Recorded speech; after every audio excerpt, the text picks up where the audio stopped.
Bismillahirrahmanirrahim. Assalamualaikum warahmatullahi wabarakatuh. Kami dari kelompok 2 Kimia 12 IPA 2. Saya Randi Saputra. Saya Nisa Mukaya. Saya Muhammad Andri Gustian. Saya Aisyah Kaudan Sujana. Saya Nurul Hikmah Hidayati. Dan saya Nurmala. Pada video kali ini kami akan melakukan praktikum pengamatan korosi terhadap paku dengan menggunakan air garam, air jeruk, air panas, dan air biasa. Adapun alat dan bahan yang akan digunakan. Yang pertama, 3 gelas kosong sebagai wadah pelarut. Yang kedua, perasan jeruk nipis sebagai zat terlarut. Yang ketiga, garam sebagai zat terlarut juga. Yang keempat, paku 7 cm sebagai bahan yang akan mengalami korosi. Yang kelima, air panas. Dan yang keenam, 1 gelas air kosong. Baik, ini adalah keadaan paku yang telah mengalami proses perkaratan atau korosi selama 1 kali 24 jam yang telah direndam di 4 larutan. Yang pertama, di air panas. Bisa kita lihat keadaan pakunya yang telah mengalami proses korosi atau perkaratan. Yang kedua, keadaan paku yang direndam di air biasa telah mengalami proses perkaratan atau korosi juga.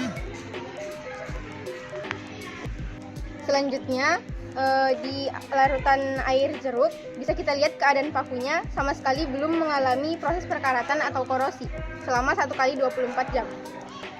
Yang terakhir adalah larutan garam. Keadaan pakunya baru sedikit mengalami proses perkaratan atau korosi selama 1 kali 24 jam.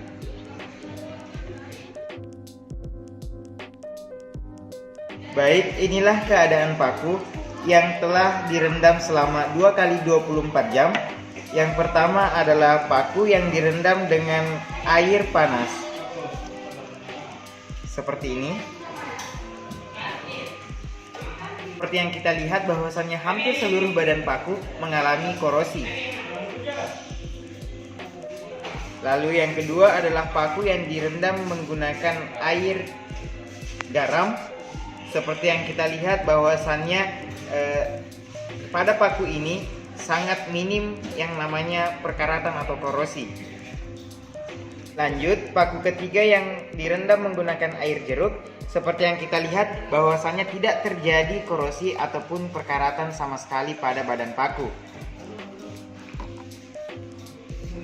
Dan paku yang terakhir yang direndam menggunakan air biasa, dapat kita lihat bahwasannya hampir seluruh badan paku juga mengalami perkaratan maupun korosi.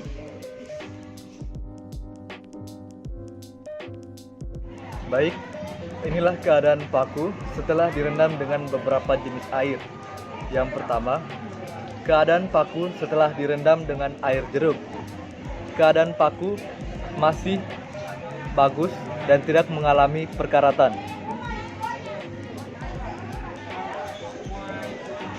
Baik, paku yang kedua direndam dengan air biasa mengalami perkaratan.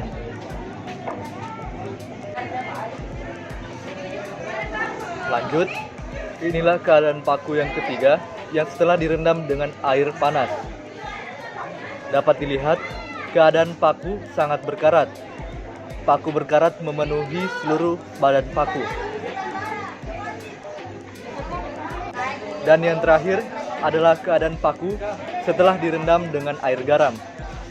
Dapat dilihat, paku juga berkarat.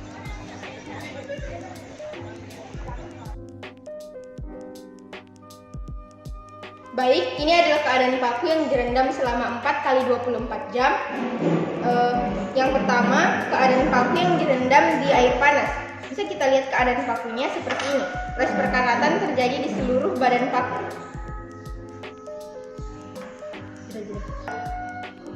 Yang kedua adalah keadaan paku yang direndam di air biasa. Bisa kita lihat keadaan pakunya sudah mengalami proses perkaratan di seluruh badan paku. Yang ketiga, keadaan paku yang direndam selama 4 kali 24 jam di larutan jeruk. Bisa kita lihat keadaan pakunya seperti ini. Sama sekali belum mengalami proses perkaratan atau korosi. Yang keempat adalah keadaan paku yang direndam selama 4 kali 24 jam di larutan garam. Bisa kita lihat keadaan pakunya seperti ini.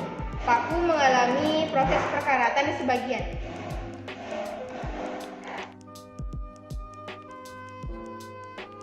Baik, inilah keadaan paku yang telah direndam selama 5 kali 24 jam. Yang pertama, paku yang direndam oleh larutan air panas.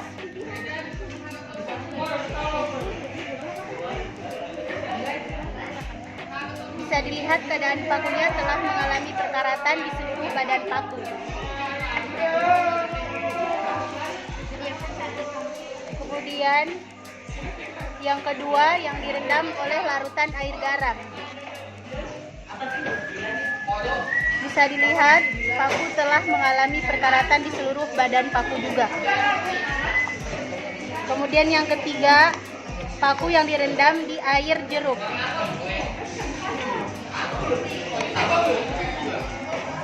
Keadaan paku yang direndam di air jeruk sama sekali tidak mengalami perkaratan.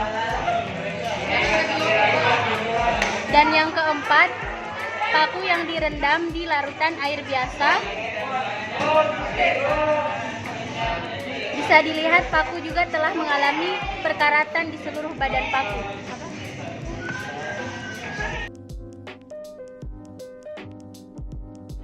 Inilah hasil dari reaksi perkaratan pada paku selama 6 hari 24 jam. Yang pertama, paku yang direndam dalam larutan garam. Yang kedua, paku yang direndam dalam larutan air jeruk. Terus yang ketiga, dapat dilihat perbandingan dari keempat paku yang direndam dalam larut yang berbeda-beda. Yang pertama adalah paku yang direndam dalam air panas. Bisa dilihat bahwa perkaratan sudah terjadi pada seluruh permukaan pakunya. Dapat dilihat bahwa paku yang direndam dalam air biasa sudah mengalami perkaratan pada seluruh bagian dari permukaan pakunya. Yang ketiga, paku yang direndam dalam larutan air jeruk. Dapat dilihat bahwa belum terjadi perkaratan sedikit pun pada permukaan dari pakunya. Terus yang keempat ada paku yang direndam dalam air garam. Dan dapat dilihat di sini bahwa garam juga perkaratan sudah terjadi pada hampir seluruh bagian dari permukaan pakunya. Seperti inilah keadaan paku yang telah direndam pada waktu 7 kali 24 jam. Yang pertama pada air panas. Seperti inilah keadaan pakunya yang mulai berkarat di seluruh badan paku. Dan seperti ini keadaan airnya, yang dimana reruntuhan karatnya terdapat di air. Yang kedua yaitu pada larutan air jeruk.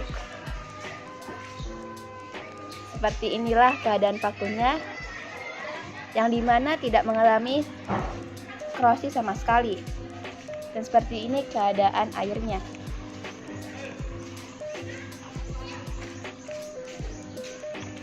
Selanjutnya yaitu pada air biasa. Seperti inilah keadaan pakunya.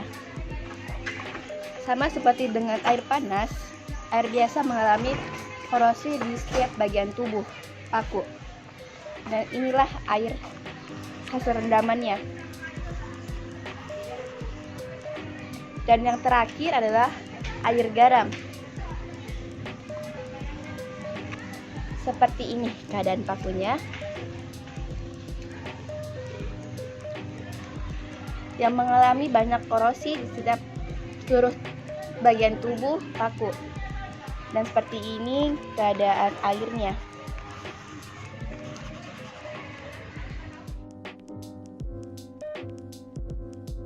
Inilah hasil akhir pengamatan kelompok kami terhadap paku yang mengalami korosi atau perkaratan, yang mana paku-paku ini diberikan 4 perlakuan yang berbeda, yaitu air panas, direndam oleh air jeruk, direndam oleh air biasa, dan direndam oleh air garam.